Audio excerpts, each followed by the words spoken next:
Assalamualaikum warahmatullahi wabarakatuh. Bagaimana kabarnya teman-teman semua? Diharap semuanya baik-baik saja ya. Kita bertemu lagi. Pada kesempatan kali ini kita akan belajar mengenai apa kira-kira? Ya, kita akan belajar tidak jauh dari materi yang sebelumnya. Materi sebelumnya ingat nggak kita belajar tentang apa? Iya, ketika sebelumnya kita belajar mengenai kerjasama di bidang politik, hari ini kita akan belajar sedikit bergeser dari bidang politik. Ketika saya menyebutkan ini, ada batu bara, ada rempah-rempah, ada mobil, ada beras, itu kira-kira bersangkutan dengan apa? Iya, kita akan belajar mengenai perdagangan internasional. Pada kesempatan kali ini kita akan memiliki 5 subbab yang akan kita bahas. Yang pertama ini adalah pengertian perdagangan internasional. Yang kedua adalah faktor pendorong perdagangan internasional. Yang ketiga adalah perbedaan dari perdagangan dalam negeri dan perdagangan luar negeri. Lalu yang keempat adalah hambatan dalam melakukan perdagangan internasional. Dan subbab terakhir adalah dampak positif maupun dampak negatif dari perdagangan internasional. Oke, kita masuk ke dalam subbab yang pertama, yaitu pengertian perdagangan internasional. Perdagangan internasional itu apa sih gitu ya? Sebelum membahas mengenai perdagangan internasional, terlebih dahulu kita harus mengetahui apa itu perdagangan. Nah, perdagangan itu apa kira-kira?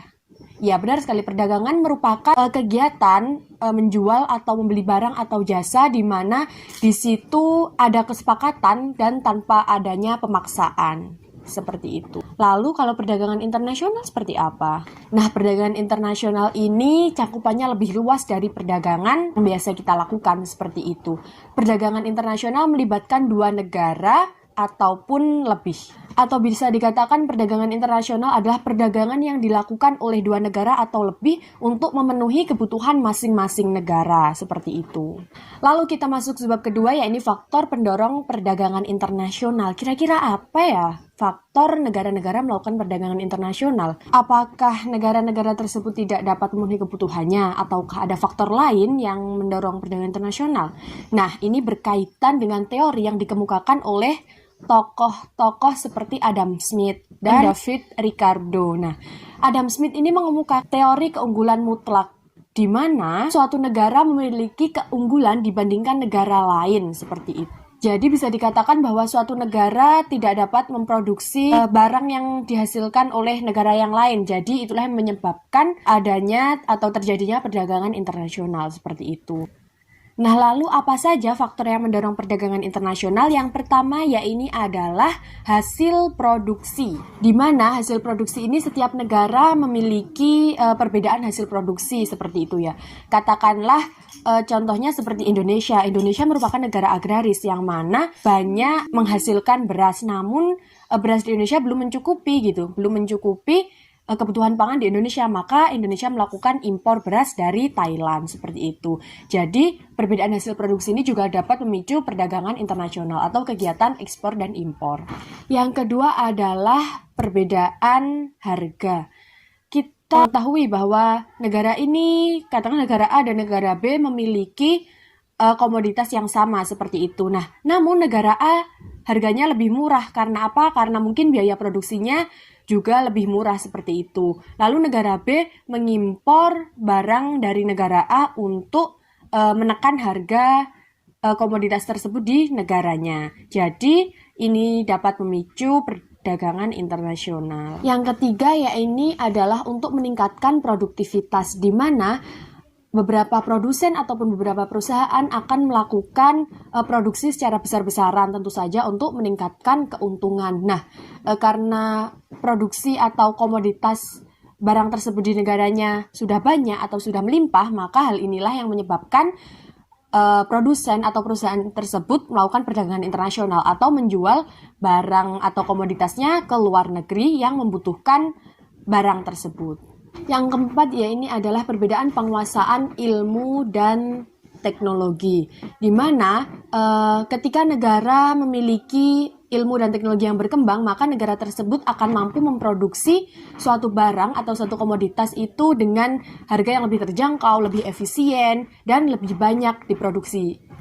Katakanlah lebih efisien dan efektif seperti itu. Nah, sedangkan negara lain ketika ingin melakukan produksi dan tidak memiliki penguasaan ilmu pengetahuan yang mencukupi, maka negara tersebut akan membutuhkan waktu, biaya, ataupun tenaga yang lebih seperti itu. Maka hal inilah yang menyebabkan negara yang lain atau negara yang kurang dalam penguasaan ilmu pengetahuan dan teknologi untuk melakukan perdagangan internasional atau melakukan kegiatan impor dari negara yang lebih memiliki penguasaan ilmu pengetahuan dan teknologi. Katakanlah seperti Indonesia dan Jepang. Indonesia mengimpor robot atau mengimpor mesin-mesin dari Jepang. Karena apa? Karena Jepang itu lebih maju secara teknologi seperti itu. Jadi ketika Indonesia ingin membuat sendiri, hal itu akan memakan waktu, memakan biaya yang sangat berlebih. Lalu yang kelima adalah kelebihan dan kekurangan suatu produk di dalam negara. Ini bersangkutan dengan poin yang atas tadi ya, di mana ketika negara memiliki sebuah komoditas dan komoditas itu berlebih di negaranya, maka negara tersebut otomatis akan melakukan perdagangan internasional atau melakukan ekspor ke negara yang lebih membutuhkan atau ke negara yang kekurangan komoditas tersebut. Untuk apa? Ya untuk agar ada simbiosis mutualisme, negara yang berlebihan itu dapat mengambil keuntungan dan negara yang defisit akan mencukupi kebutuhannya. Selanjutnya adalah untuk meningkatkan kualitas produk lokal. Nah, selain memiliki dampak yang negatif karena banyak produk luar yang masuk ke dalam negeri, hal ini juga dapat meningkatkan produk lokal. Karena apa? Karena dengan adanya produk luar negeri yang masuk ke negara kita, hal ini dapat memicu para produsen atau para perusahaan dalam negeri untuk meningkatkan kualitas yang setara dengan produk luar negeri. Yang selanjutnya adalah perbedaan selera. Perbedaan selera juga dapat memicu perdagangan internasional ataupun kegiatan ekspor impor. Bagaimana caranya? Kita tahu bahwa brand-brand seperti LV, Hermes, YSL, lalu Gucci itu merupakan produk-produk luar negeri yang mana produk ini sangat diminati atau sangat digemari di berbagai negara. Nah, karena contohnya Indonesia, para artis-artis ataupun tokoh-tokoh di Indonesia itu banyak membeli tas atau brand dari luar negeri karena selera mereka standarnya ya pasar negeri seperti itu. Faktor pendorong yang terakhir ya ini adalah pasar global pun era globalisasi.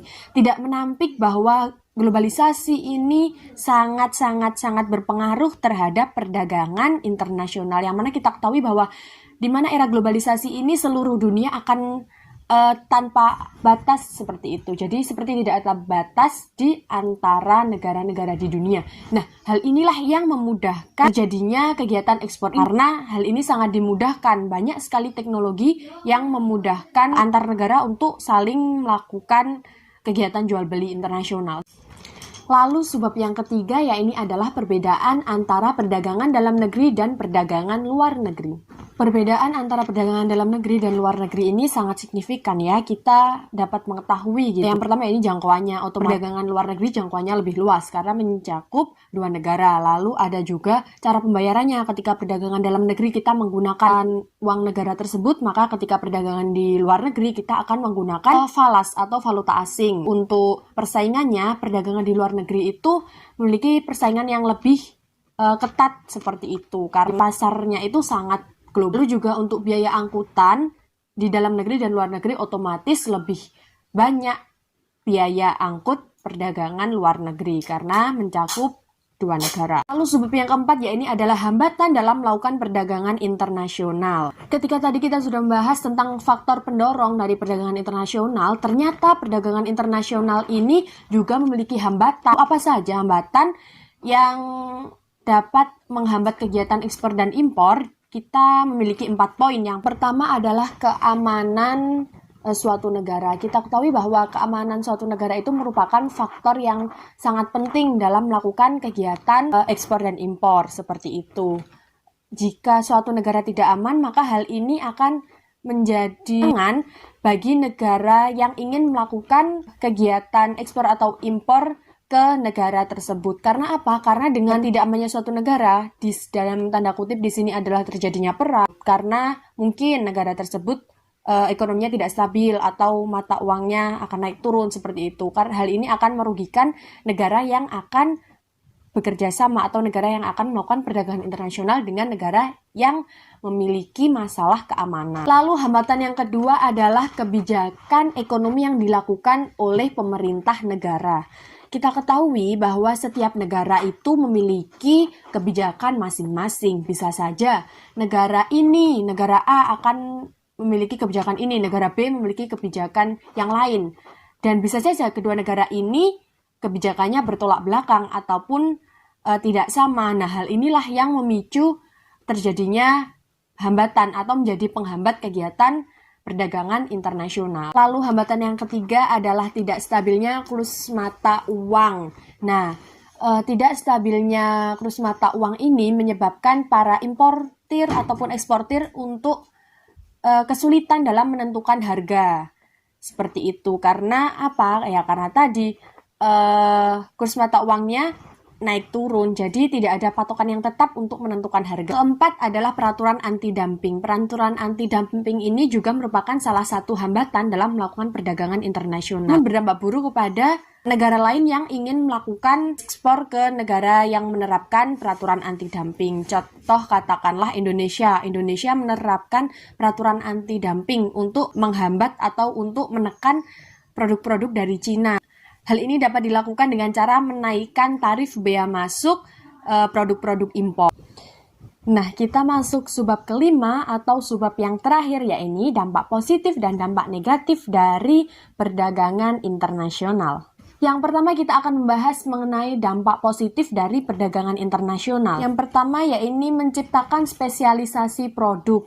Seperti apa maksudnya? Jadi, negara-negara yang melakukan perdagangan internasional ini tidak harus memproduksi semua kebutuhan mereka seperti itu. Katakanlah dua negara ini memiliki kebutuhan yang sama. Nah, si negara A akan memproduksi barang ini, si negara B akan memproduksi barang lainnya. Hal ini untuk menciptakan efisiensi. Dampak positif yang kedua adalah untuk mempererat persahabatan antar negara. Kita ketahui bahwa ketika dua negara melakukan perdagangan internasional dan saling melengkapi kebutuhan mereka, hal ini akan mempererat hubungan antara kedua negara. Lalu yang ketiga adalah untuk menambah kemakmuran suatu negara. Kita ketahui bersama bahwa ada negara yang memiliki produksi berlebih, ada negara yang memiliki kekurangan produk seperti itu. Nah, hal ini akan menjadi simbiosis mutualisme ketika negara yang kelebihan dan kekurangan untuk melakukan perdagangan internasional. Lalu juga untuk menambah kesempatan kerja. Bagaimana maksudnya?